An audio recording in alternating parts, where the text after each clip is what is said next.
This week, Jared DeMott, Principal Security Engineering Manager at Microsoft, joins us to share his journey in security and discuss managing bug bounty programs at scale. In the security news, LoRa projects are popular. Simple checksums are not enough. WinRAR, shareware, or native OS capability. ATM software is vulnerable. Attackers could learn from security researchers, but let's hope they don't. No filter and behavior by design. Apple versus a security researcher. There are no winners. Sneaky NPM packages, faster Nmap scans, Kali on phones, and even more of them now. More on LOL drivers, comparing security benchmarks to the real world. Tunnel crack and why VPNs are overhyped. Ubuntu has lost its mind, and there's a Python in the sheets. All that and more on this episode of Paul's Security Weekly. This is a Security Weekly production for security professionals by security professionals. Please visit securityweekly.com/subscribe to subscribe to all the shows on our network. Broadcasting live from G-Unit Studios in Rhode Island, it's the show where exploits run wild, packets aren't the only things getting sniffed, and the cocktails flow steady. It's Paul's Security Weekly. SOC analysts are often overworked and underappreciated. In fact, many consider leaving their jobs or changing careers altogether. Devo is hosting the third annual SOC Analyst Appreciation Day to pay some long overdue kudos to analysts and encourage organizations to improve their job satisfaction and mental well-being. Join Devo and other cybersecurity industry professionals on October 18th for sessions and panels focused on de-stressing, SOC career development, and more. Visit securityweekly.com/Devo to register. And welcome to the show. But first, let me introduce you to a man who drinks his beer out of a filthy glass, Mr. Paul Asadoria. Welcome, everyone, to Paul's Security Weekly, coming to you in super low definition compliments of Darth Vader himself. It's episode number 796, being recorded on August 23rd, 2023, right here in G-Unit Studios in Rhode Island. To my left, Mr. Larry Pesce is in studio with me. Larry, welcome. Woohoo. It's good to be back again this week. Hopefully, going to make this a running thing, right? I know, right? It's awesome. It's good having you here, man. Mr. Jeff Mann, reporting to you live from the cabin. Jeff, welcome. Good to be here, and I'm very relaxed because it's a beautiful day, low humidity, has that hint of fall's just around the corner. Yes, so I'm enjoying, and I apologize. The tree frogs are very active. No need to adjust the settings on your TV. It's the way it is. I think it adds a nice ambiance, to be honest with you. Make sure you attend InfoSec World 2023 at Disney's Coronado Springs Resort, September 23rd through the 28th. Listeners receive a 20% discount when registering using the code ISW-SecWeek20 at securityweekly.com/InfoSecWorld 2023. If you want all the links to my social media, you can visit my website, securitypodcaster.com. I make daily posts to Twitter, Instagram, Mastodon, LinkedIn, and Facebook, featuring primarily funny tech memes, don't take them too seriously, clips from the show, and other informative and entertaining posts. Jared DeMott cut his cyber teeth at the NSA, gaining important vulnerability research skills. After sharing AppSec knowledge by teaching at various conferences and universities, Jared was a leader in successful malware monitoring and pen test startups. Jared today manages a team in Microsoft protecting products and customers by turning bug bounty reports into fixes for cloud services. Jared, welcome to the show. Thank you. Yeah. Thanks for having me on. Hey, it's good to, I feel like we've met before at conferences, perhaps in passing, and I'm delighted to have you on the show. You have a very long history in information security, Jared, so I want to start by asking you how you got your start in information security. Yeah, absolutely. And first, it's kind of funny because I love podcasts. I listen to a lot, but one strange fact about me is I listen to them on 1.5. So here I am, listening to it real time, and it's throwing me off a little bit. Paul, you just need to if you want to, we can try to speed up everything that we say. That's right. Make you feel more comfortable. Y'all just talk really fast. No, that's great. Yeah, I've been in cyber 23 years, and I started at the NSA, which was a great way to kind of get into the field back in 2000, before cyber was a word, before 9/11, before Snowden, before a lot of that stuff kind of changed. the face of what we're doing, certainly before cloud and AI and the things that we're, working with now. So, I've been a part of, probably most angles of the industry, from, pen testing to malware analysis to security research and vulnerability hunting and exploit development, and both on the, kind of IC, what we call individual contributor side, and the management and small business ownership side. And then I sold my business, and now I'm at Microsoft, and it's really a great opportunity to be part of what we're doing to push the industry forward.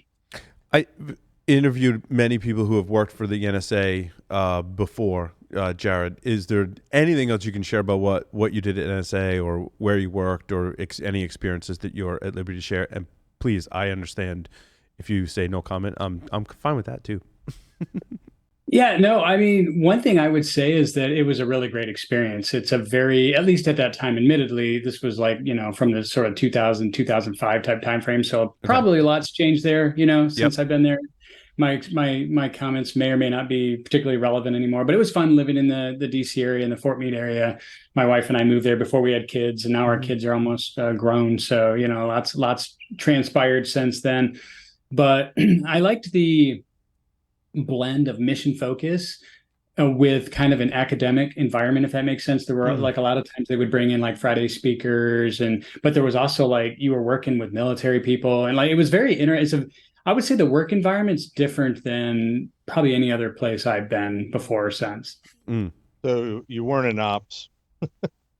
Were you an IA? I did a little bit of both. Yeah, I was involved in a number of things when I was there, and I liked every side of that, whether it was kind of more from a protection angle or more from an intelligence angle. Coming out of NSA, Jared, did you leave and go, I'm just going to go, find something new to explore, or did you have an opportunity that presented itself and you were like, this is where I want to go? Yeah, one of the things that was interesting is obviously one thing that was great there being there too is the opportunity to get a master's degree in this. And we had our first child, and we were kind of like, I don't know if we want to raise our kids in the DC area. It's kind of expensive at that time and kind of busy. And my wife and I had both grown up in Michigan, so we wanted to get back to Michigan. So I actually found an opportunity, still working in the same vein, but for a defense contractor, where they were able to carve off a piece for me that I could do in an unclassified manner from home, actually, which was kind of cool. So I've been doing the work from home thing since 2005, more or less. And that's kind of before, I guess, most people, were doing it. So that it's been kind of a long run on that. Nice. Michigan or Michigan State? I did a PhD for Michigan State, and my older son's actually going to be in his junior year at Michigan State studying data science, and he's in the marching band too and stuff. So yeah, we're kind of a green, go white kind of a place. Gotcha. And then where did you end up from there? Just give us a little chronicle of you got your PhD at Michigan State. Is that true? Yeah. So I later did that once we moved back to Michigan. So this was took me a while to go. I was working full time, had young kids. And so I think from 2006 to 2012, I worked on my PhD there.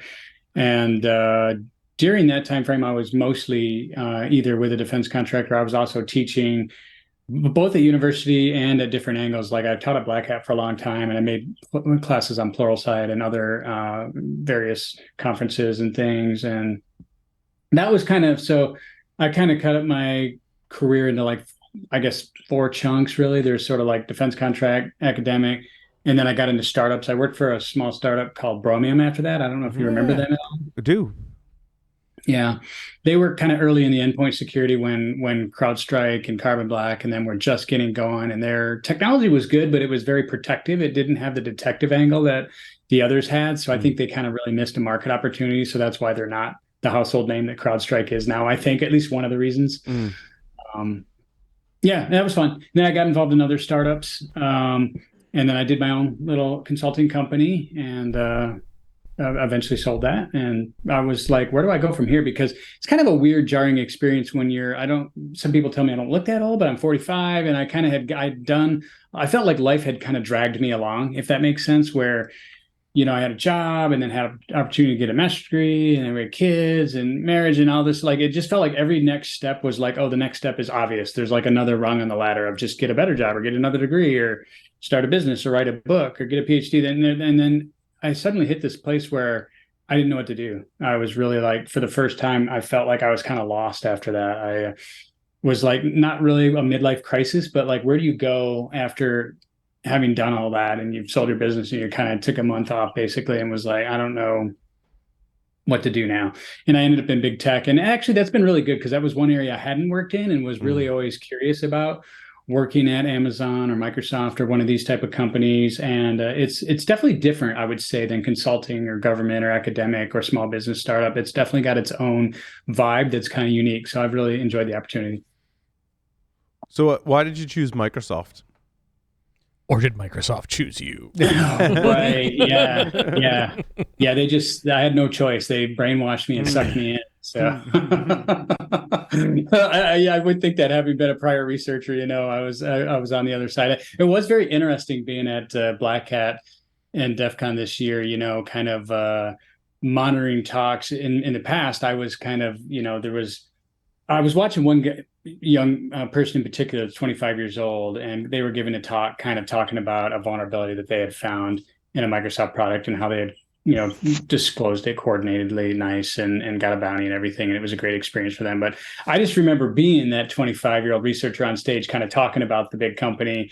And then in the audience, I was like the 45-year-old man watching the talk from the company perspective, making sure everything sounded good. And it was a very different experience. And it was fun. It was kind of like closing the circle, if that makes sense. Yeah. No, it totally does. And I think, everyone's got a different perspective, right?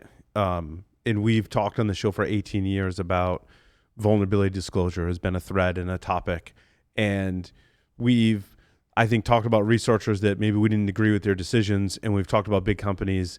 We haven't agreed with some of their decisions. But we also, I think we've done collectively on this show a great job of seeing both sides of it, right? And I think we've been more than fair to Microsoft and security researchers recently, because this disclosure process is still, it has the high potential to create friction, right? And that's why in my intro, I think I saw you kind of react to this, right? Where it happened to be with Apple, had a disagreement, and a security researcher had a disagreement. And after I kind of read really just one side, right, of it from this person's blog, I was like, yeah, but nobody wins. Like, Apple didn't win. The security researcher didn't get a bug bounty. So it's debatable whether or not that person won or not. But I'm like, Apple's customers didn't win either. And I just want scenarios where everybody wins. And I think, Jared, that's part of your role today at Microsoft, is essentially assuring that everyone wins. Yeah, I don't know if you remember being in the industry, 20 some years ago, where as a security researcher, if you tried to submit a vulnerability to a company, the first thing you got was a letter back from their lawyer. Cease and desist. Yeah, absolutely. And as an industry, I think we've come so far from that, and I'm so proud to see, how far we've come from that. But to your point, I do think there's this element of, there's always another side to the story or another side to the coin, and sometimes that gets lost. I don't know how much you've played D&D type fantasy games, but there's this term called malign portent, which is basically like a prophecy of doom, and every once in a while you read a blog like the recent Tenable blog that came out, or you hear a researcher talk on stage, and it seems so one-sided. You just think, gosh, I guess the sky's falling. We're all going to die, and everybody's going to get hacked, and it's just not, there's different angles to that we could get into. So I'm really glad that you're having me on the show to talk about this, and we can kind of talk about some of those different angles if you want. Yeah, I mean, you mentioned the Tenable thing. And again, I don't want you commenting in any official capacity representing Microsoft. I just want to talk in general, about what happened. And I try not to take sides, either. I try to see everyone's, different perspectives. And now, also, I worked for Tenable for quite some time. So did Jeff. I know Amit. Right? Everybody thought I worked for Tenable for some time. Because I did the show for so long. And so, I read through all of the things. I'm like, well, there's definitely two sides to the story. I'm like, but Tenable seems really up in arms that this vulnerability wasn't fixed. And here's the CEO of a major publicly traded cybersecurity company writing a pretty angry letter, on LinkedIn. And I'm like, but my takeaway from that, Jared, was like, does it take the CEO of a big company to get things fixed? And I'm like, that's not how we should approach these kind of problems, right? There's better ways to a solution. Yeah, obviously, to your first point, yeah, we're all just having a chat. None of us are representing any company in an official capacity. So I appreciate you mentioning that. It's just, our conversations here. So, yeah, that it is a lot of times there's different angles. Like I said, for example, there may be a need to. I don't want to use the word legacy because sometimes that makes things sound old. But there's the existing customers that you have that have things deployed and working and running. There's always a kind of a thin line or a balance between, well, if we rush this fix and we get it wrong, and then we actually take down this, all of US East or something in the cloud, that would be worse than the potential of a embargoed, investigation where a researcher has, committed to this coordinated vulnerability disclosure process and are in the process of, working things through. Yeah, and Jared, I call that just balancing operational risk with security risk, right? It's something we've talked about for 20 plus years, right, or more. Yeah, and you see that in every angle. You see that in the need to, fully test drivers or whatever kind of technology or thing you're talking about. There's always this need. Now, that doesn't excuse any, thing that could happen on extremes. Because to your point, I think you could find extremes on either. And I don't think, by the way, there's any like sense of like pitting kind of like bosses versus employees or companies versus researchers. It's really not a either or a verse. It's more like we're all a community. We're all trying to make customers safer as part of what we do. And so if there's an angle where there was a miss on one side or the other, I think it's okay to, call it out. And I think parties should be willing to take that feedback and learn from it. And that goes both directions. So there's certainly cases where we feel like, we value the security research community. I mean, we pay out, I think, close to $14 million a year in bug bounties and really value those relationships that we have with security researchers all around the world. And I think some of them really get it. Some of them are like kind of professional bug bounty hunters, and they know about the process. They know what's in scope. They know how to work with different bug bounty programs, whether it's Microsoft or a different one, and they kind of get it. There's other ones where I think maybe they just don't quite get the process. Like we see this occasionally, for example, with pen testers. Like there was a pen tester that gave a talk at DEF CON. It was a good talk ish, but it was kind of talking about some of their OSINT capabilities, and they made it seem like there was this bug that was the biggest bug in the world. And to them, it's really important. And I get that. That's their perspective. Their perspective is important, and their angle is like, we use this OSINT capability, and that's how we faster figure out usernames instead of having to scrape LinkedIn or buy some marketing data or whatever. And then we can guess passwords, and if they don't have MFA, we get in. And so like to them, that was like the biggest, most important thing that they do. And I like, that's important. I get that.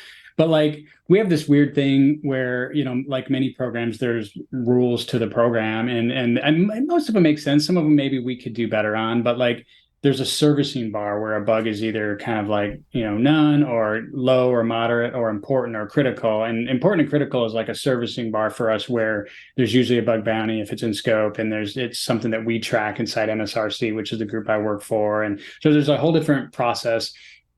Doesn't mean that if you submit a bug and it gets rated low or moderate, it won't get fixed. The engineering group will still get it. Hopefully they'll still fix it and fast, but it gives them an opportunity to prioritize their bugs based on it. So anyway, I'm probably too far down in the weeds already.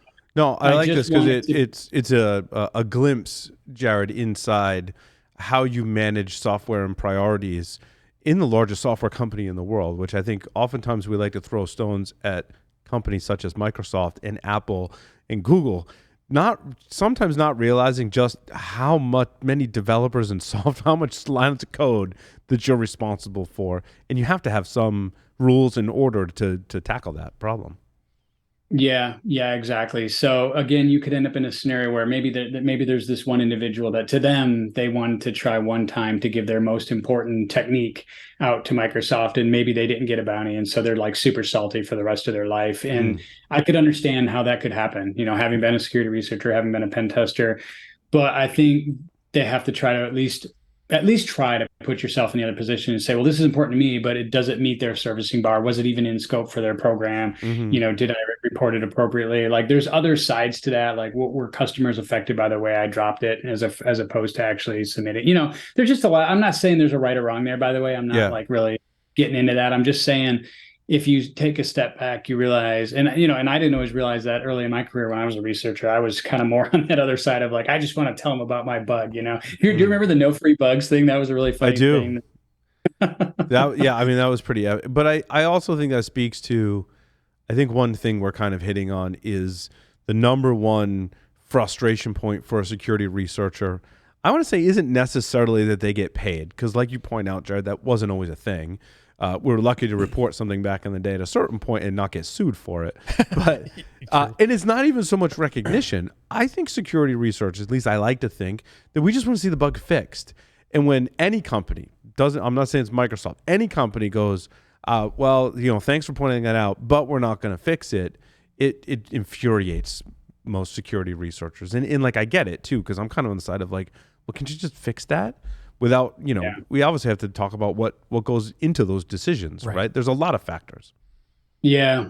And sometimes there's nuance to that too that's tricky. Like in particular with the Tenable blog, for example, there was a bug that got reported. It was fixed, and then they went back to look and see, I think, if it was still vulnerable, and they found that there was one case where it was.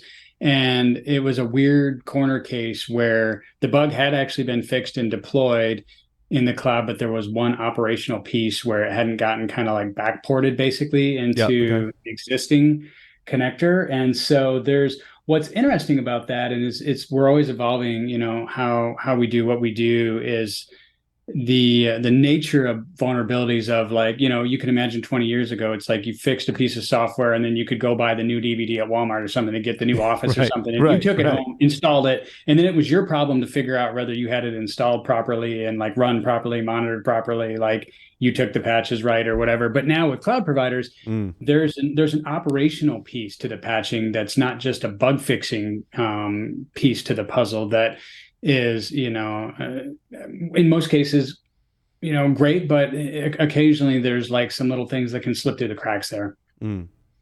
Yeah, you're right. The landscape is different, and that's your area of focus in MSRC is the cloud-based products. I should, maybe if you want, I could even back up and explain a little bit about MSRC. I don't want to get too far into the plumbing for people that might not know every detail there. If nothing else, what does MSRC stand for? Yeah, the Microsoft Security Response Center is an element of Microsoft that works across all the company to service vulnerabilities that come in whatever way, particularly in most cases through our bug bounty program, but could come in, in other angles as well that, get reported or found in different groups. Because Microsoft, actually being such a big company, like you pointed out, there's actually a lot of different, internal to the company, there's a lot of different security processes, many different SOCs, many different red teams, many different like AppSec teams that are tied to different, like one for Azure and one for Windows and one for Office. And like, it's a really big company. So you can imagine there's like different groups for all these different things, but MSRC kind of sits outside of all that. And we're the ones that, we have different angles. So in terms of how we're structured, we have a piece that deals with the bug bounty. We have a piece that deals with like our events, like we put on the Blue Hat Conference, which is coming up soon, which, by the way, quick plug for that. Friday's the last day to submit a paper to Blue Hat. If you want to get in, please do. It's a great conference. Also, Microsoft's hiring. I just a couple of quick plugs. two free commercials for you there. Sorry about that. He doesn't represent Microsoft, by the way. But they are hiring, and Blue Hat is a fantastic conference. Yeah. When and where is Blue Hat, since we're on the topic? Yeah, it's a very unique conference too. It's kind of a blend of internal, external. So there's external folks can submit and come and be part of the conference, but there's also a lot of internal people that attend. So it's kind of this weird, I think, kind of a cool conference where basically Microsoft invites the community inside the gates. You kind of get to come into mode and come to Redmond, and it also happens in Israel. So it's kind of twice a year. Which is really cool. Both campuses are super cool and a great opportunity if you get a chance. So you can go back and look at like some of the talks from last year, for example, if you want to get a sense for what the flow is. And that's changed obviously throughout the years. Different, guards have come and gone and stuff for the program. But so there's an element that deals with, helps do that. And then there's the element that I kind of am most closely tied to, which there's kind of a couple pieces of that, three pieces really. There's the kind of engineering piece of all the plumbing, the portal and things that we have. And then there's what we call SPMs, the security program managers, that deal with the life cycle of a case from when it comes in to when it gets fixed with the engineering group. And then there's this like second tier below that, which is what we call V&M, and that's the vulnerabilities and mitigation group. And I'm one of a couple of groups in that. And we're the ones that do basically the assessment of the ticket from a technical perspective. So it comes in and we assess it and say, yeah, the POC repros, it's rated, whatever, important EOP or whatever it is. And that's the kind of work that the folks that report to me do that half their time, and they spend the other half their time, working on novel mitigations research and things like that. Jared, how does, when Microsoft receives a report, like what goes into the process to assign a severity? Do you call it a severity rating? A severity rating to that? Yeah, I mean, that's kind of what I was just talking about. So a case comes in and it flows through, our system, and it gets to an SPM, and they look at it and make sure that it's real. Because you can imagine with a company this big and a case this big, we do get, a number of people that just record themselves opening calc or something and send it in and say that they found a vulnerability or something like that. You can imagine we get all kinds of rubbish like that. It's basically spam, right? It's spam reports. Yeah. Yeah, or actual exploits. We have nation states that try to send in a POC hoping that we'll run it and try to okay. Yeah. I didn't think about that. I didn't think about that risk metric. Right? Yeah. It's actually gnarly. But anyway, assuming it's none of those scenarios, it gets cased by an SPM, and then they assign it to a VNM, what we call a React engineer. Mm-hmm. And we're the ones that actually do the assessment of what you can actually, if you just Google MSRC bug bounty or MSRC bug bar, we have a very public servicing bar, bug bar, that shows you exactly what's in scope for the program and what meets the bar for those things that are in scope for the program. So the better bug bounty hunters will do their homework on that, and they'll figure out, because we even have a blog that shows you this is how you should do your report if you want it to get well received. Write it exactly like this. And so we have a well defined process that can help you, because you can imagine some of our bug bounty hunters they're probably they're 19 and live in Egypt or whatever, right? I'm just one example, and so this may not be. There may be a little bit of a learning curve for them to even understand what's our process and what are we expecting and looking for, and how to do better on that. Yeah, we'll take the 19 living in Egypt out, and we'll replace that with young and inexperienced, where English may not be their first language. Yeah, that was the point I was trying to make. Yeah. So out of curiosity, I'm sure the answer is yes, but I'm curious as to how Microsoft does it. I mean, I work with clients. I've been working with clients, organizations for 27 odd years, and a very common. Old, Jeff. Yeah, I'm legacy because I am old. But a common pushback for fixing vulnerabilities, especially in applications, is not installing a Microsoft patch for fear of breaking a legacy application. Is there a certain aspect of MSRC that's devoted to, not just the Microsoft level type of stuff, but the trickle up, trickle down of what vulnerabilities might be more apparent in the applications that are running on Microsoft platforms, if that question makes sense? Or a danger to the ecosystem, right? Is it what danger does it pose to the ecosystem? Yeah, I think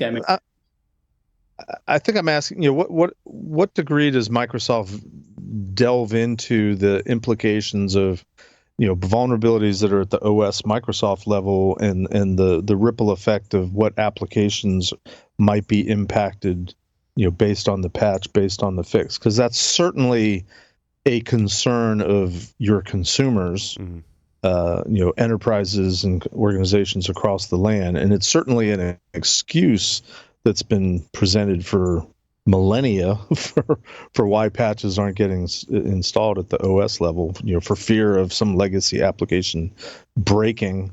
I would think that Microsoft, in some permutation, takes that into account, but I'm just curious what you can say about that. Yeah, no, great question. And I think that's why we'll all be gainfully employed till forever, because the complexity of the things that we deal with. See, I have at least 3 points there. I mean, first of all, one thing that's interesting is that in MSRC, we're kind of an advocate for that, because most of our engineering teams are amazing, but even internally, occasionally we'll have that one team that's like, I don't know if we want to, service this because blah, blah, blah. And then we're like, no, this needs to get fixed. So it's interesting researchers probably don't even realize that we're often advocating for them, even when they don't maybe even know it. So that's an interesting angle that, kind of exists probably in most companies. There's the security piece that's always really, pushing proactively for that. And then I guess to your point, it's I've seen that same thing, like you go into, I remember when I had, I mean, glasses again, but I had PRK, which is similar to LASIK at one point, and it doesn't last forever, sadly. But he's like, put your eyeball in this machine, and that's how we'll scan your eye to do the surgery or whatever. And it was like the oldest looking like Windows XP or whatever. And I'm like, this thing, like, I don't want to put my face in that. Are you kidding me? Like, I'm probably gonna go blind, But he's like, well, we can't update it because our software won't run on, they're like, we've all heard that same, excuse. And we try not to put up with that internally, but, there is an element of that's one reason why sometimes, in a coordinated vulnerability disclosure process, if we try to fix, vulnerabilities in a certain very tight window SLA, particularly in cloud and things, but occasionally you want to make sure that you don't want to break everything either. There does need to be a certain level of like strong testing anytime you're rolling out a patch. And so there's that from the provider standpoint. And then there's I guess from the third, I guess the last point I would make is kind of more along the lines of open source. And you didn't really say that, in terms of, supply chain and all that. But I think that kind of factors in a little bit to what you're talking about, which is, how does everything else that gets leveraged and used and all of that work in lieu of what we're doing? And that's a whole nother discussion we could have, but it's relevant to the conversation as well. I mean, it's almost like a Microsoft scapegoat debunking department or something like that. When and how often does Microsoft push back and say, no, you really can't blame us for this, or you can't use us as the scapegoat because of something like open source or whatever the scenario is. Yeah, I think in most cases companies could, like, if there is some medical equipment or some factory equipment, like, then the reason is they can't update it because of Windows or something. I think usually that's not true. It's usually just more of a cost thing from their perspective, as far as like they don't want to have to retune or retest or whatever it is. It's the time and the expense and the complexity, especially in a retail environment. Imagine having to upgrade an application, times 10, tens of thousands across of thousands of locations all across the country. See it a lot. Yep. Yeah, I have too. Jared, I would just want to talk about certificate revocation for a moment, because I freely admit that I've kind of bashed Microsoft about certificate revocation, but I think it kind of comes back to, the more I talk about it, like that responsibility that Microsoft has for so many users to preserve and give them a working operating system. Whereas if they were to update something, yes, it would be more secure. And we end up with, in most cases, more of a phased, kind of slower rollout, which still comes under scrutiny. But how did you classify those differently? If the fix is to update some kind of certificate revocation list in some capacity, I'm assuming, are those classified differently and treated differently? Because it's not really it is a software fix, but not really, right? You're not fixing a memory corruption vulnerability. The certificate's got to get pulled, right? Yeah, for sure. So my sister team, deals more with the Windows side and the memory corruption and kind of the platforms. We call it platform. Basically, that means like Windows bugs, the operating system specific bugs that you're kind of talking about, especially related to certificates, maybe that are related to different kinds of drivers or whatever it might be. So my peer might be best, suited to answer that. But I would say in general, the answer is probably just kind of what we were talking about before, that, anytime there's a need to change, the platform, there does need to be extensive testing, especially on that, to make sure that we don't legitimately disable. Imagine if there was some, kind of piece of hardware or medical, equipment that had a certain driver that all of a sudden wouldn't work and somebody dies on the table because the scanner doesn't work or something, or, that would be probably a worse disaster than whatever else was in lieu of that. So there's a real need to, for us security folks to be reasonable and balanced about that. But I think that's the one thing I hope to see change in our industry over time is more win-wins rather than trade-offs, because there has always been this usability versus security. And again, I really hate it when things get pitted against each other where you have to pick like one or the other. I really think that we need to drive towards solutions that allow for both. Yeah, agreed. Cool. For those who are participating in the bug bounty program, I guess what's the most common mistake you see people submitting make? Like, what do they miss in their submission, or like, what is your advice to improve the submissions? Because you're obviously seeing the submissions that come through, Jared. And Paul, after Jared answers, I'm going to sort of follow on to that. Yeah. Okay. Yeah. Well, feel free to cut me short if I go too long on this, because I feel like I could go for a long time on this. You might be able to go for a long time on my next one too, so it's okay. Well, this is important. Now you've got a voice now, so you can address everyone all at once. You just got me on my soapbox. No.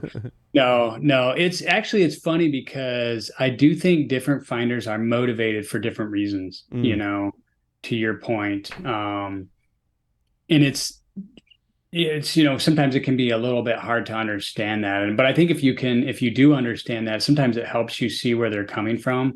Like I was saying, pen testers typically aren't motivated to submit to the program because that would burn their TTPs, and they usually don't have good anyway. They have more like a string of, kind of low to moderate critical bugs that they use as sort of a common pattern to pen test. They're not actual like software vulnerabilities. So they generally don't love to report. And if they do, then they don't get a bounty, and then they're mad because they tried it once and it didn't work. Like there's like that angle is kind of a different angle. And then you have I would call professional bug bounty hunters, who are people who make a living off this. That's like they make, $200,000-300,000. Like some of them like kill it. They find a mine of bugs, and they figure out how to submit exactly the right reports, exactly the right bugs. They know exactly what's in scope and what's most critical and what pays the most. And they're like, literally, it's a day job to them. And so there's that angle of folks, and that's an interesting folk because a lot of times that's a great relationship we have with them, because ultimately, whatever reason they're doing it for, they're helping customers. We want them to partner with us and submit those, and so we're happy to pay that, and that's a great relationship. The other relationship that's a little more tenuous, I would say, is companies like Wiz and Orca and Tenable and stuff. Is some of them do submit to the program, and they do take bounties, but they do it from a business growth perspective. So they're doing it so that they can hype up their blogs and basically be like, look at this bug we found, and wow, like we're so great, but we helped mitigate it. And so like that's a different angle of finder that submits things, and that's fine. I mean, we're happy to partner with them too. Comes like a self-licking ice cream cone, though. Yeah, there's no problem with that. The only problem with those type of organizations that do that is because they're motivated by the big splash. I don't know for sure. Like I haven't asked them. I probably shouldn't even say this, but I think some of them, what they'll do is they'll find like 2 bugs in a similar area, and they'll submit one, and they know that we have like a 30-day SLA to get it patched. And on day 29, they'll be like, look, you didn't fix it all the way. Here's this other one you didn't get right. And then they make a big blog about how we screwed it up and took too long. And they're basically sitting on that second bug so that they can make the big splash and get the big PR and like grow there. And it works. These companies have nailed this as a business model. It's like PR as a business model. Wow. Wow. Interesting. Hey, before Larry jumps in with this question. Damn it. Sorry, Larry. Just a real quick clarification. You've used scope as a term several times. Could you just very briefly elaborate on what in scope or not in scope means in the context of what you're doing? Yeah, that's a great question. And it's actually kind of a different philosophy. There are some companies that just say, find bugs in our company, of any kind. And they probably still have some scope. Like you probably can't go break into their offices or something, but like any of their online presences, like any of their IPs, you're able to, basically attack and submit a vulnerability to. And that would be part of their bounty. They would commit to like not, kind of pursue you as an attacker or whatever. Like it's almost like a pen test authorization to an extent, if that makes sense, as long as you follow the rules of the bounty program. Microsoft does it a little bit different because it's such a big company with so many different products. Not everything's in scope. So if you just go find a bug in a random server that's online that happens to be a Microsoft IP and submit it, even if it's a decent bug, we've had a couple people get upset and they're like, hey, that was a good bug. And we're like, I know, like, thank you. That was not in scope. And sometimes we'll try to squeak them in anyway and get them a bounty because we really want to take care of people. We don't really want to be all like, oh, you didn't follow the rule, So I think sometimes we'll leave a little wiggle there, but it's really not the intent. The intent is for people to like read the scope. Like just look at, like, if you just Google, like I said, MSRC, like bug bounty program, you can like read the scope for each. Like basically it's like 100 separate, I don't know, 100, quite a few, I'm exaggerating, different like programs. Like there's an Azure program and an Office program and a Windows program and a Hyper-V program, and they all kind of have like it shows the exact amounts for like each award for each type. So a critical Hyper-V would pay this, and an important, Azure would pay this. And so there's kind of like this well-defined scope of what's in scope and what's out of scope. And that allows us to kind of focus our efforts and for us to help channel the research community toward like, this is what we think we need help with. We don't necessarily need as much help over in this area, but if we get some, we're happy to look at anything anybody submits. We'll look at it, and sometimes we'll try to make sure that we can work with them on that if it doesn't happen to be exactly the way it should be. But I would recommend that people understand that. To Paul's question about what's the common mistake people make, that's a big one, which is like not understanding the program or the scope and not doing a good write-up, like just doing a really bad POC that doesn't work good. It doesn't reproduce. Like we can't, like it doesn't work for us. Like what's going on? Like just, that those are probably the two biggest mistakes we see. Cool. Larry? All right, so I'm going to flip this on its head a little bit. Paul asked about, so what makes a good submission? How can folks submit stuff that was going to get looked at? But on the converse, let's say we've got a company that knows that they should have a bug bounty program, but doesn't, and wants to establish one. What are some of the things that you've observed that can really help make that bug bounty program a success? Great question.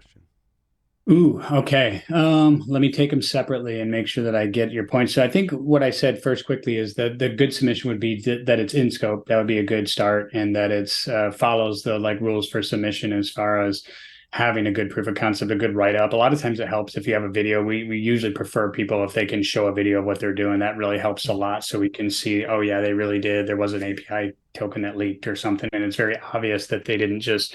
Again, sometimes people will just like pull their own key out of their browser and be like, look, I hacked Microsoft or something. I found a key and that's yours. So you just showed us your key. Thank you. Thanks. Yeah, we gave it to you. It was on purpose.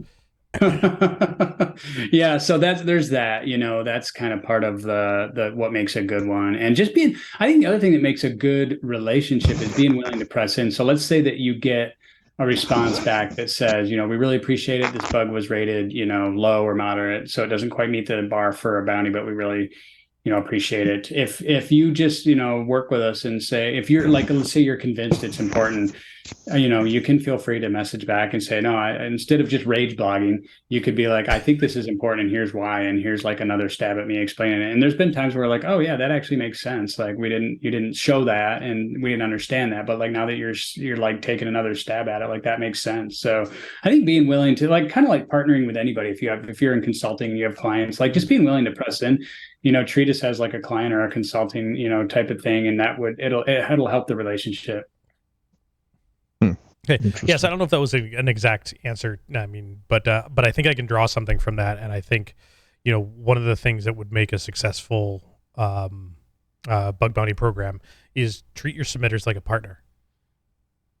Yeah, that was the second part of your question. I hadn't really gotten to that part, which was if you answered some of the second part with the first part. There you go. So now we'll move on to the second part. How's that? Yeah, I guess the start of your second question was, what if there's a company that should run a program that doesn't? And I guess I would encourage them to use the business data as much as they can to show that, because imagine a company so huge as we are, we pay out like $14 million a year, which is the largest private bug bounty program. But actually that's not that much money compared to like, what would it cost us to employ 2,000 researchers in 50 different companies, which is like roughly what we have that are part of our program, worldwide, like a lot more than that. Right. So it's kind of like the cheapest, I won't say cheapest. That makes it sound like it's cheap. It's an amazing investment, and you get a great ROI for the program that you're willing to run there. So I would say if there's a company that's on the edge and they're trying to figure it out, try to work the business angle of that and make sure that it makes sense. Your business leaders understand why that makes sense and be able, because I feel like once a year, everybody in security has to like re-justify why they exist. It's like, why don't we just fire all? You all are just a cost center, right? And it's like, well, no, that's not how security. let's go back to the beginning. I know I explained this to you last year, but let me try again this year and see if we can get it. There's like this need to like re-examine our existence every year, I think, in security. So it's something that security leaders get pretty good at, I guess, over time. That's the first point I would make as far as running a bug bounty. The second part I would make is start small. There's a lot of companies that'll help you. There's a lot of third-party vendors out there that can kind of like basically manage your bug bounty program for you. So because what we do is actually very expensive. Like we spend a lot more internally than we do when the bounty piece we pay out is the smallest expense of our bug bounty program because we have a huge internal operations because we run our own program. So most small mid-sized companies obviously wouldn't be able to afford that. So use a partner is probably not a bad bet. Sure. And then, I'll let you talk, but I have other points too, as far as what would help the program run good. But I'd love to get your feedback on those so far. I think one thing I'm gleaning from this conversation, Jared, I think is very important, and that is just because a company, right, Microsoft aside, any company has a bug bounty program, it doesn't mean that the program's gonna find all the bugs. It also doesn't mean that everything someone submits is going to get the highest severity. And it also doesn't mean that anytime you get a submission that the company's going to fix it. Like that's not how it works. It's not in the charter, right? It's not in the charter. So like I think we need to come back down to ground zero and just go, sometimes when a bug bounty hunter submits a bug, it's not going to get fixed. That's just the nature of the game. Sometimes it's not, and we all have to be okay with that. But what I'm hearing is that there's something to be said for, and we've talked about this many times on the show, the impact, the consequence, maybe even the likelihood. Right. Okay, you've shown us a vulnerability. Don't assume that Microsoft or any vendor is going to immediately connect the dots and say, wow, because this exists, all this bad stuff could happen. So what I'm hearing is a better submission is one that kind of walks through a little bit of scenarios, however hypothetical they are, of, because this exists, I think this could happen, whether I've proved it or not. And, just again, from a partnership perspective, it's the beginning of that, like a good pen test exercise. Okay, this is here. What can we do with it? And just kind of brainstorm it a little bit. And that would help, I think. I think that what I'm hearing is that does help the classification of the vulnerability and whether or not it gets fixed or how quickly it gets fixed. Yes, no? I think especially going back to what Paul just said about like kind of we all sit down and cry and realize that this whole thing is harder than we thought, in terms of running the program and, and like coming to this realistic moment about what it means to work this and how, bugs get looked at and like having a realistic view of how the program works. I think it's a really cool opportunity to kind of talk about it here on the show. And then, but as far as the actual submission, I don't think for every submission, because we process a lot of submissions, we don't need like a long, like what you were just talking about as far as like, a long drawn out like scenario, like imagine scenario A and B and C and really like that could be helpful, but that isn't needed in every case. If it's a straightforward bug, like if you're like, I found an XSS in this thing, I know it's important. I've submitted 5 of these before. I've gotten paid for all of them because they're all, like if you know exactly what you're doing, you can submit exactly just what we need and what we want, and that's fine. And it gets processed super quickly. So it kind of depends on the scenario and the type of bug and stuff, I guess I would say to your point. Gotcha. Jared, have you ever surprised, you don't have to answer this, but like if you're surprised at the severity of the bugs that come through, in other words, like how often does the team go, oh my God, that's super critical. Like, is there like a button at your desk at Microsoft that you push, like a red phone that like we need to, oh shit button. Yeah, the oh shit button, like we need to fix this. Or my fear is that when someone finds a bug like that, they're not going to Microsoft's bug bounty, right? And they're going to sell it on the black market, on the dark web, or however you want to phrase it, right? That's kind of my concern. I think bug bounties do a great thing to help curb that, but also I think what keeps us all up at night is this one aspect of, if really bad people find a really bad bug or come across a really bad, vulnerability or exploit, they're going to keep it and do bad things with it or monetize it outside of Microsoft. I'm just imagining this giant gong or something like that in my office. I can just put over it. Now you got to make that a reality. You're welcome. You're welcome. I'd be hitting it every day. It'd be too much fun. I don't think they trust me with a gong. So, yeah. I mean, I guess I would say just in general, yes and no. I mean, one thing that's interesting is if you've been in the field as long as I think everybody on this call has been, you see a lot of the same principles over and over again. So imagine, for example, like a race condition type bug, like a time of check, time of use or something that could exist in the browser, could exist in a kernel, could exist in like microcode, could exist in the cloud, could exist in AI. Like imagine an AI that trains itself on Wiki and you know when it trains, there's this like 20-minute period every night where it looks at Wiki or something. You quit, go and edit it. AI trains itself wrongfully. And then later in the day, Wiki goes back and is like, oh, who made this edit? That's stupid. That's obviously not, who George Washington was or whatever, and like fixes itself. But by then the damage is done because there's some, so like, it's kind of interesting. I'll be right back. I got to go make some Wikipedia edits. Yeah. Like the same principles. And that's just obviously one hypothetical. I don't think that's a thing, but you can imagine that like we see a lot of interesting principles. If you're like, oh gosh, I feel like I've seen this bug before, but it's in a brand new technology. You know what I mean? And so yes and no to your question, I guess I would say. So you see a lot of repeat classes of bugs because the classes of bugs don't often change. I mean, maybe there's offshoots of classes of bugs, but for the most part, they're still there's nothing new and innovative that's coming across your desk, right? I still get concerned that for anyone's bug bounty program, I'm not picking on Microsoft, anyone's bug bounty program, if you have something valuable enough that exceeds, or maybe your mission is you need this bug, right?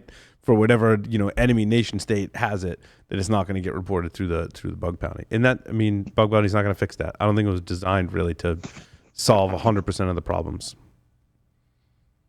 Yeah, I mean, I guess the biggest threat there is probably more like on the nation state level and things like that, where people are motivated to not work through any kind of, because occasionally you'll see a really good bug that didn't even nobody even wanted a bounty. It just like came through CERT, or like somebody was just like, hey, I just want to let you guys know this. You're like, wow, okay, great. That's crazy. Yeah. So you see it the other way too. It kind of, it's across the board, I would say, to your point. Yeah, I'd be along the lines of one of those, oh yeah, I could submit this to Microsoft Bug Bounty and get a couple $1,000s for it, or I could sell it to, an adversary and get, $20,000-$30,000 for her.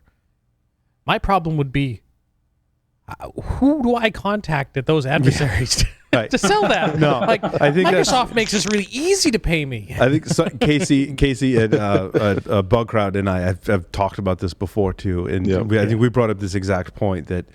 Yeah, but like you have to know you have to mingle with those people that would do that, and most of us don't want to mingle with those people. And to Jared's point too, like most people submit through the bug bounty. Sometimes it comes through a CERT, and the person is reporting it out of goodwill, and that's more the case, right? And I also think I think in our previous call, Jared, you were saying like the size and scope of Microsoft's bug bounty program, things are going really well. Like you just paid out millions of dollars to researchers. Most researchers are continuing happily, participating in the program, and there's always going to be fringe cases, right, where things just didn't line up for whatever reason, and that's going to happen. But I think those are just that, they're fringe cases. So we shouldn't poo-poo this whole process or let people poo-poo this whole process just because like a few people may have had bad experiences, right? Yeah, and I think it's fine for people to live, if they had a lived experience that was negative and they want to, cry on Twitter, they should be able to do that. Like, I think there's a time and a place for that that's legitimate. And if there's corrections that need to be made, we'd humbly want to know that and accept that. But yeah, I think you're right. You're exactly right. I mean, when you think about like 99% of finders are like people you don't know and haven't heard of because they don't tweet a lot, because they don't really want to share exactly how they're making money on it. Yes. So like it's the few that like are really public and love to make a splash, and like the squeaky wheel gets the oil, and it's kind of always been like that. So that's fine. Jeff, I wanted to back up a little bit and sort of ask Paul's questions from 2 or 3 ago a little bit different way. So, in terms of there's categories or classes of bugs, and there's probably certain things that show up relatively frequently as far as repeat offenders. To what degree do you guys, obviously you're bug bounty hunter facing primarily, but what what do you guys have in place to go back internally and do kind of lessons learned or report back to some of the developers at Microsoft and say, hey, over the last 6 months, 9 months, whatever the time period is, we've seen this certain class of bug pop up more times than we expect. Maybe you guys ought to think about, maybe you don't provide advice. Maybe you just report it back to, sort of the source. Can you elaborate on that at all? What does Microsoft do in terms of lessons learned and feedback? I'm assuming that people at Microsoft, would rather write new code and write new features that don't have the bugs, so that you don't have to go through all this process. But how do you feed back to corporate and the mothership and the developers? What you guys have as findings in your program? Yeah, that's a great question, and it would probably take a while to fully unpack that. But bug bounties, the smallest part of our security element in that sense. I mean, if you think about the resources that we have internally for internal, SDLC teams and AppSec teams and internal red teams and what we call our Mystic Microsoft threat hunting and our different SOCs and so there's obviously a lot more resources spent on security than the really relatively small piece of bug bounty. But bug bounty is a high impact piece, even though it's like the smallest piece probably. It's really high impact because it's indicative of the things that slip through the cracks. Like security researchers, we're kind of like the smoke alarm. We kind of we start crying before the house catches on fire, right? And we're kind of meant to be that. And that program gives us an outlet to tap into that and take care of people so that they do that responsibly. And so it's a really important piece. So that said, in terms of how do we then go back and share those learnings with the company, there's a lot of ways. Actually, as soon as a case gets submitted, there's a lot of machinery that basically kicks off, everything from, variant hunting, because we don't just, hey, here's a case, let's fix it. And then we forget about it. It's like we have teams that'll go and then look around those same areas and see if there's other variants that might be similar to that. And so there's a whole piece of that. There's a whole lessons learned piece, to your point, that varies a little bit group to group, but yeah, kind of taking those learnings and looking at our top things that we're seeing and realizing that, okay, we're seeing and understanding the criticality of them too. So for example, we might get more cases of cross-site scripting, but the actual lived severity of that is not, super impactful to the business, where we may not get as many SSRFs, for example, but the criticality of those would be higher. And so we would want to try to really drill and double tap on that and understand, is there any possibility that these could exist in places that haven't been discovered yet or aren't so easy for researchers to maybe take a look at and things like that. So there's definitely a whole machinery that happens around cases. Jared, when you say machinery and automation, I'm just imagining that when a bug bounty is confirmed or a bounty is confirmed in the system, the developer gets a message or their chair buzzes or zaps them or something, whoever made that commit, right? I'm not saying shaming developers is not the way to go. It's not what I'm advocating for. There's a gong in their cubicle. When you said, something happens to that developer, they get demotion, a little something pops up on their screen or, something like that. That's not a way to manage your developers, though. There's actually a giant MSRC cattle prod we have. We just walk over. Nice. But I think I liked Jeff's question too, is that I think part of a successful bug bounty program and monetizing on that from a philosophical standpoint is taking what you've learned from that report and feeding it back into your processes to go, this bug was introduced, not shaming. I was joking, you're not shaming or punishing developers. That doesn't work at all. Well, not the first time. The flogging will continue until code improves, right? But making it a lessons learned so that they can produce code that doesn't have those bugs, right? And making it part of the process, I think, is important for anyone's bug bounty program. Yeah, exactly. No, it's almost never about the individual in any case. It's always really more where did the process break down? Why wasn't this caught earlier in our security investigations? Why wasn't it thought about in threat modeling? Why wasn't it caught by our static analysis tool that gets run on every line of code? There's a lot of these things that get looked at, and security's getting better all the time, but yet the complexity and the amount of code that's fielded is continually outpacing even that. So that's the challenge in our field, really. Yeah. Well, that's the ultimate paradox, though, because you would think an organization as large and as well funded and as organized as Microsoft, that has so many programs in place, you'd think there should never be a need for a bug bounty program, because we do everything proactively ahead of time, and we nail it. We all understand that that's not realistic, and that's why bug bounty programs exist. But that's still, I would think, an overarching goal is you're trying to look for improvement. I would imagine there's multiple development teams within Microsoft that certainly are keeping track of how many bug bounties you guys are paying out, or even just acknowledging whether there's a payout or not, how many of them are attributed to their individual team, whether that's tied to bonuses or incentives or anything like that, whatever. But I gotta believe, if I was a developer, I would want to know. If I was on a team, I'd want to be keeping track. We're a competitive species, so I'm sure there's some sort of internal within the dev teams at Microsoft. Well, we've only had 3 bug bounties. How many have you had?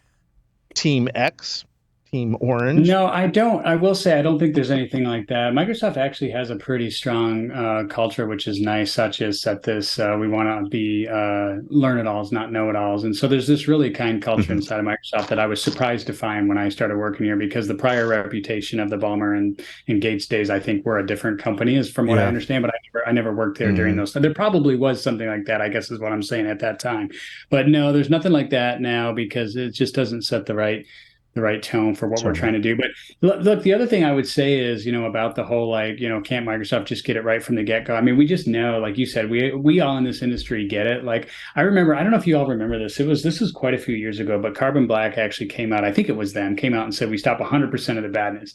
And then people were like, BS. And then they're like, well, we stopped 99% of the badness, or something like that. And people were like, BS. Like, there's just no, like, it's just not, it's so easy to bypass it's just, there's no such thing as 100% security. And we all get it. Like, if some product company stands in front of me and says, my software is 100% bug free, I just immediately laugh and walk away and buy something else. Like, there's just no way you believe that, right? No, like, rational thinking person that's been in the security field is going to buy that. And so I've actually always been impressed, even when I wasn't a Microsoft employee, and I wasn't necessarily either impressed or unimpressed with Microsoft. I didn't really know that much about them, but like, I was always impressed that they were willing to engage the security research community, like that giant fake check on my wall that says $10,000. I actually won that in 2012 when I submitted to Microsoft's first Blue Hat Prize contest, which before their bug bounty, they basically had a contest where if you could create a mitigation, because one of the things that I never got back to, somebody asked about, like, closing the loop and mitigations and how it all works, but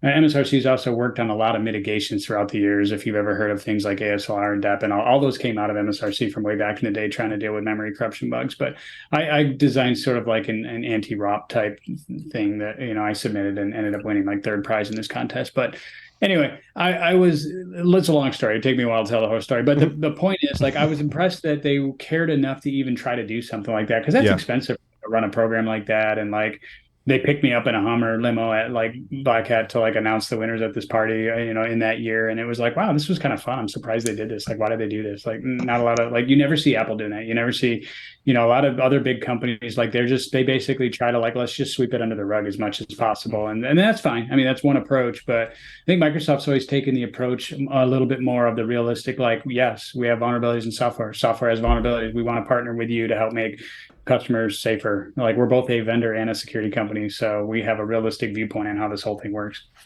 I do want to give another plug for Microsoft, Jared, in that you mentioned a Blue Hat is one of the like organizations within MSRC, and recently they've started a Blue Hat podcast, and I really like it. And they've interviewed people like Dave Weston and Amanda Russo, Malware Unicorn, who both work at Microsoft, but I think in completely different divisions than you were. And there's a lot of notable figures that work on different teams within Microsoft, and many have been there for a really long time, which is another testament to the culture that you mentioned in Microsoft.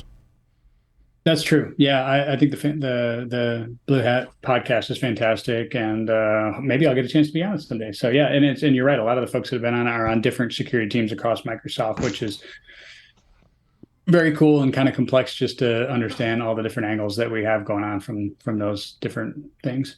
Yeah, because there's like over 200,000 Microsoft employees, just to give a rough estimate of just the size and scope. So, in a lot of different areas. But I thought it was great that we kind of honed in on the MSRC and have an understanding of what you folks do and how you're organized. That was good. That was some good insights. Yeah, thanks. Hopefully that was helpful. Jared, anything else you want to share with us and our listeners? No, I think I hit all the different things that we wanted we could talk about related to programs. Been really fun being on, and always enjoy getting a chance to kind of talk about how we can all make customers safer, which is kind of the North Star of, it's easy to get hung up on any other thing, especially at a big company that every team kind of has their own internal metrics and the things they track and the things they do. But the North Star needs to continue to be, how do we keep the company and the software and first and foremost customers safer? And that's kind of the goal. Jared, just 5 questions left for you. Do you ready to play 5 questions with Security Weekly? Okay.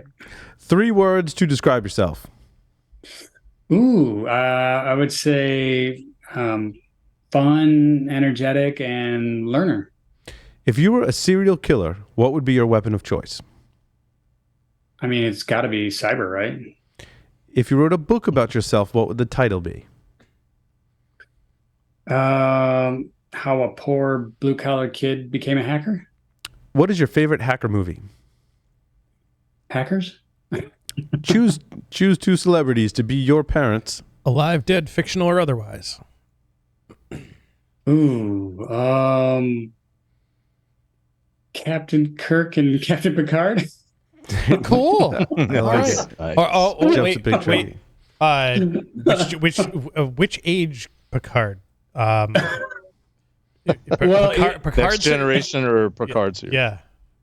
It's funny you say that, because in the recent series, which you probably watched, I mean, it's a great series, the recent Picard thing. Although I think the Strange New Worlds was better, but he's so old. I mean, it's just, he's doing awesome. He's a great actor, and like when the scenes where they try to show him running, he's like, yeah.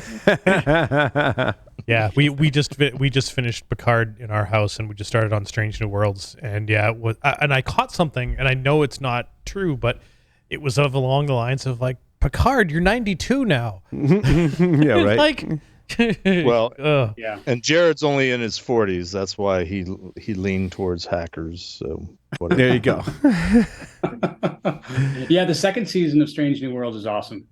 Oh, nice. I particularly like the one, if you haven't seen it, there's one episode that basically they sing through the entire episode. It's hilarious and so well done that it just made me laugh. It was awesome. I got to get back to that. I started and I got to finish it. Yeah, I think we're only about 1 or 2 episodes in on season 1, so we just started. Yeah. Well, Jared, thank you so much for appearing on Paul Security Weekly. Thank you. Thanks for having me. With that, we'll take a short break, come back with the security news. Stay tuned.